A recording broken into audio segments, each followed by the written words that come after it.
सबको जय मसीह की। हमारा विषय परमेश्वर हम में किस विश्वास को देखना चाहते हैं। हम सब परमेश्वर में विश्वास करते हैं और हम सब के पास अपने अपने विश्वास के विषय में गवाहियां भी हैं। हम इन गवाहियों को आपस में बांटते और सोशल मीडिया पर भी बहुत सी गवाहियों को सुनते हैं।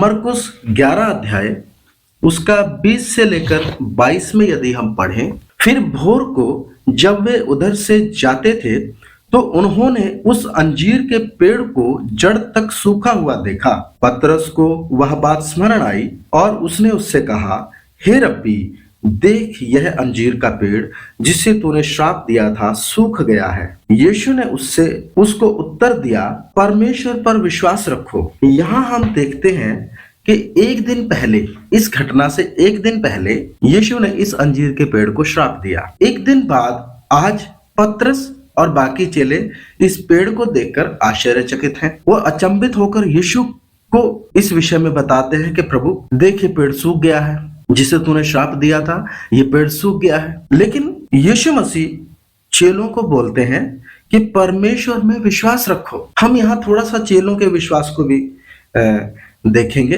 मरकुस उसका 10 अध्याय उसका 28 में अगर हम देखते हैं तो वहां लिखा है कि चेले जो सब कुछ छोड़कर यीशु के पीछे हो लिए हैं। मरकुस नंबर 2, मरकुस उसका 6 अध्याय उसका 12 और 13, जब चेले दो दो करके प्रभु यीशु के द्वारा भेजे गए तो उन्होंने बहुत तेरी दुष्ट आत्माओं को निकाला और बीमारों को चंगा भी किया। नंबर 3, प्रेरितों के काम 10 अध्याय उसका 14 वचन, पतरस जिसने परमेश्वर की व्यवस्था को मानते हुए अपने जीवन में कभी कोई अशुद्ध वस्तु व्यवस्था अनुसार नहीं खाई। जब एक पात्र स्वर्ग से उतरा हुआ देखता है और पतरस को कहा जाता है कि हे पतरस, मार और खा, तब पतरस बोलता है कि हे परमेश्वर, मैंने कभी कोई अशुद्ध वस्तु नहीं खाई। इसका मतलब ये है कि ये ऊपर की तीनों चीजें हमने देखी हैं, वो सब कुछ छोड़कर प्रभु के पीछे आए। वो दुष्ट आत्माओं को निकालने और बीमारियों को चंगा करने का अनुभव भी रखते हैं और वो अपने आप को अलग और पवित्र भी रखने के लिए कोशिश करते हैं। तो ये बिना विश्वास के तो नहीं है। यीशु जब ये बात बोल रहा है तो यीशु की सेवकाई के 3.5 साल लगभग पूरे हो गए हैं। लास्ट के महीने के समय की यह घटना है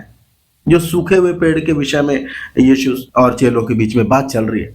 जो सूखे हुए पेड़ के विषय में यीशु और चेलों के बीच में बातचीत चल रही है। नंबर 4 है, चेले जो धारा प्रवाह अर्थात फरीसियों द्वारा गढ़ी धार्मिक मान्यताओं के विपरीत चलकर 3.5 साल से यीशु मसीह के पीछे चल रहे हैं। बिना विश्वास के तो नहीं है। इसी प्रकार हम भी जो मसीह के पीछे है, हमने भी कुछ ना कुछ छोड़ा है। बिना छोड़े तो आ नहीं सकते। हम भी निश्चय है विश्वासियों के चिन्ह है, दुष्ट आत्माएं निकलती हैं और बीमार ठीक होते हैं प्रार्थनाओं के द्वारा। निश्चय हम भी अपने जीवन को पवित्र रखने की कोशिश करते हैं। निश्चय हम भी संसार के जैसे सहमत नहीं है संसार के लोगों के साथ। निश्चय हम भी संसार के लोगों के साथ सहमत नहीं होकर चल सकते।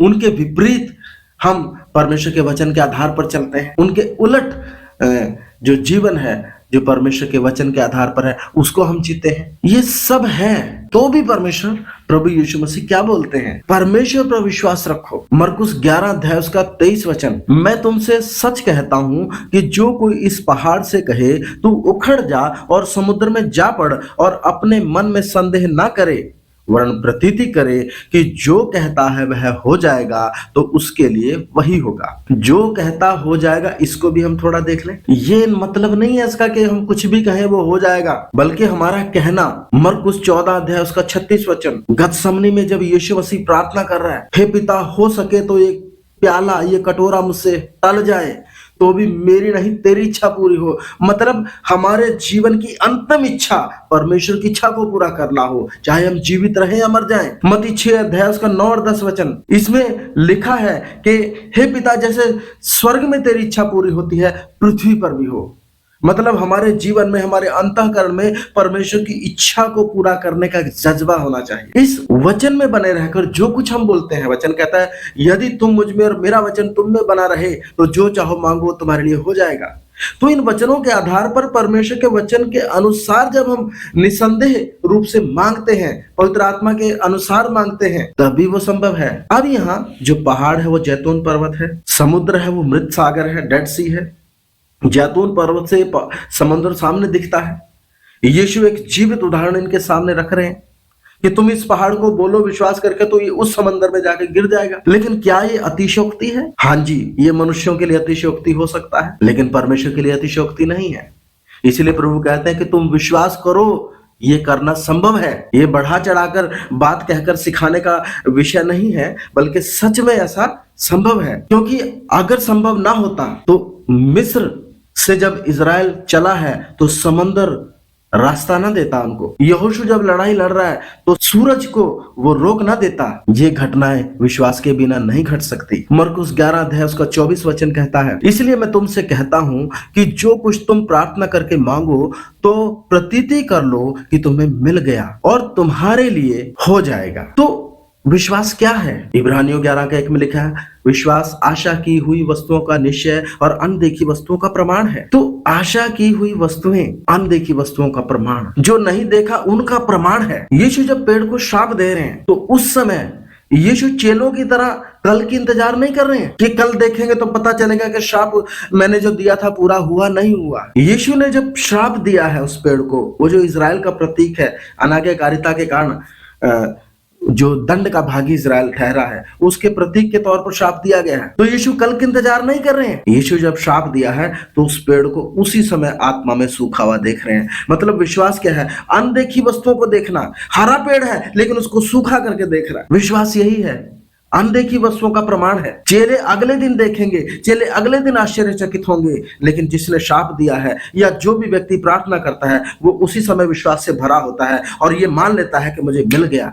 वो सूखे जो हरे पेड़ को सूखा हुआ देख रहा है जबकि पेड़ अभी भी हरा है। तो हम निष्कर्ष क्या निकालें? परमेश्वर हमसे किस विश्वास को चाहता है? परमेश्वर हम में ऐसा दृढ़ विश्वास चाहते हैं जो पहाड़ों को हटा दे। पहाड़ जो स्थायित्व के प्रतीक होते हैं, जो हिलडुल चल नहीं सकते, परंतु परमेश्वर चाहते हैं हम ऐसा दृढ़ विश्वास रखें जो पहाड़ों को हटा दे पर विचलित ना हो। कुलुस्सियों 2 अध्याय का 6 और 7 में लिखा है, अतः जैसे तुमने मसीह यीशु को प्रभु करके ग्रहण कर लिया है वैसे ही उसी में चलते रहो और उसी में जड़ पकड़ते और बढ़ते जाओ, और जैसे तुम सिखाए गए वैसे ही विश्वास में दृढ़ हो। तो हमने जैसे प्रभु को ग्रहण की, सिर्फ वैसे नहीं बल्कि हमने चलते, जड़ पकड़ते, बढ़ते और विश्वास में दृढ़ होते जाए। इसलिए प्रभु चेलों जो 3.5 साल से यीशु के साथ चल रहे हैं, बिल्कुल वो विश्वास में है, हम भी विश्वास में हैं, लेकिन हमसे प्रभु कौन सा विश्वास चाहता है? एक दृढ़ विश्वास की मांग प्रभु हमसे करता है। आइए हम उस दृढ़ विश्वास को पाने के लिए प्रभु की खोज में लगे। हम में जैसा विश्वास होना चाहिए